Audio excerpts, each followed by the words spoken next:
I'm here with Kurt Friedman from EMF Engineering, and we're talking about some of the amazing products that he has available. Have you invented these? I have. I'm a licensed professional engineer in 10 states, from Maryland to Maine and in between. I do everything related to building HVAC, building mechanical systems, even fire sprinkler systems, controls, and even structural design. Okay. So why don't you start off? This is some kind of gray water. This is a gray water transfer? heat exchanger. Okay. And it works warm water, let's say from a shower or a dishwasher, goes through the heat exchanger. That warm wastewater is used to preheat cold water. So cold water can get boosted anywhere from 30 to 70 degrees, all free heat. So based on waste heat would normally just go down the drain. So the drain water is going through the center, and then there's a double wall construction of some kind, and the cold water is passing and gets around that. And gets preheated based on the waste energy that would normally go down the drain. All right, and that's kind of a cross section cut through. Here's a cross section. It's a shell and tube heat exchanger. So the cold water is traveling around the hot drain water coming out of a tub, shower, dishwasher. Dishwasher. It's used for both residential, commercial, and industrial applications. And have you had any testing on the efficiency of it, how much heat you regain? Yeah, I have a case. We had a commercial dishwasher, and we were preheating water up to 120 degrees Fahrenheit. And it's coming in at 50, 55? 45 degrees. 45 degrees, yes. Up to 120. That's awesome. All free heat. Yeah, great. Very simple. Works 12 months of the year, rain or shine. Okay, and is that a normal size? This is a model. Okay. We usually make these in 10-foot lengths. 10-foot lengths, and it would be on a vertical drop? No, horizontal. Horizontal. Horizontal. And that gives you slower flow? More retain, and it's installed just like any other drain line.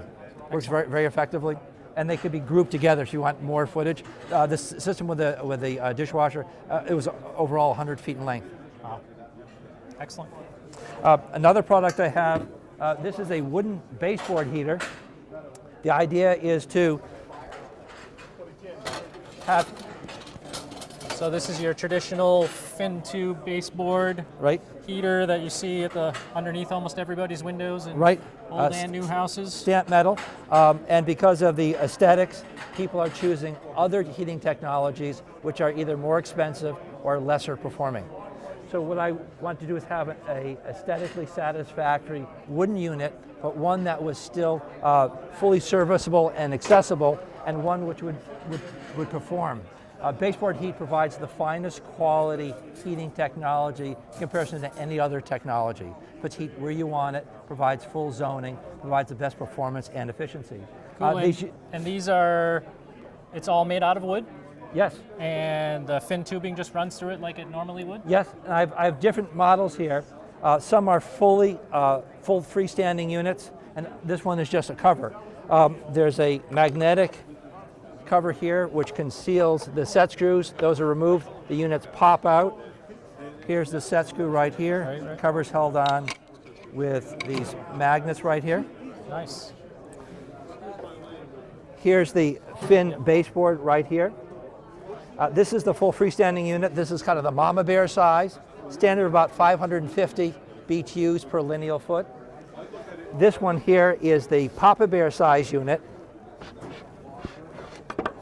About 850 BTUs per foot. Larger fins on that, it's giving off more heat. Right.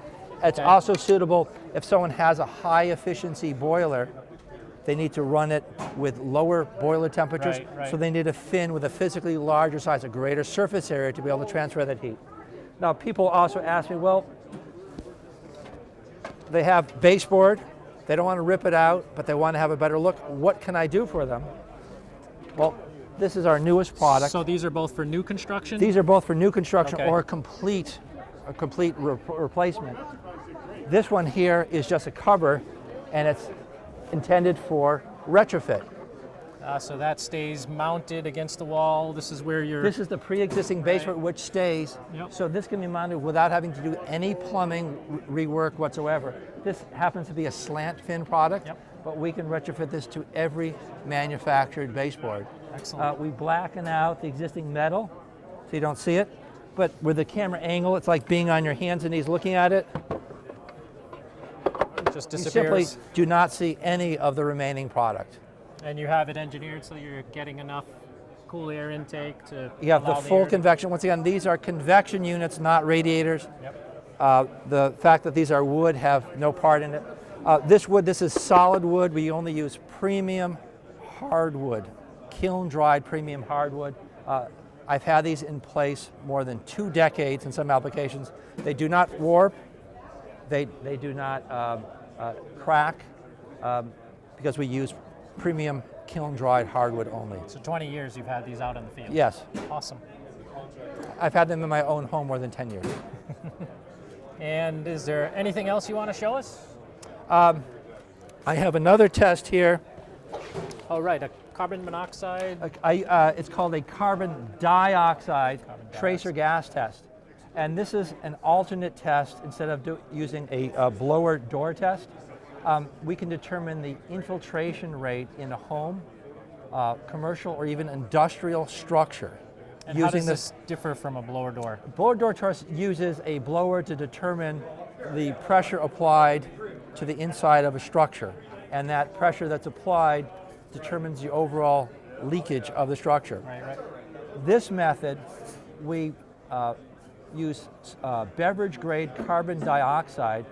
We build up levels to about 4,000 parts per million, and then we then monitor the difference in carbon dioxide every 5 or 10 minutes. Okay, and then we run that through a direct calculation, and it gives you an exact number for infiltration. Let's back up a little. Okay. How do you create carbon dioxide? We take a compressed bottle of beverage grade carbon dioxide. It's the same stuff that you use for your carbonated beverage. The canister. It's a canister of carbon dioxide, and we release it into a room with fans circulating around, and then it's safe to breathe. With those kinds, yes, it is. Okay. I've done many of these tests on a professional level. It has many different applications. I've done it, and it allows us to determine the air infiltration for any structure, small or large. I even demonstrate this. I have a box that I use in my university classroom. Okay. And we've done it in structures as great as 60,000 square feet with 30-foot ceilings. So you're measuring like the parts per million of CO2, and you get to a specific target number that you're trying to reach, and then you wait over time and see how that ppm kind of drops? So for example, if you start off at 4,000 parts per million, and then in 10 minutes, if it drops to 3,500 parts per million, we run it through a direct calculation. It gives us an exact number for infiltration. Okay. The infiltration is also useful. I've used it in litigation disputes. Let's say a builder didn't construct the vapor barriers properly, and there was air leakage.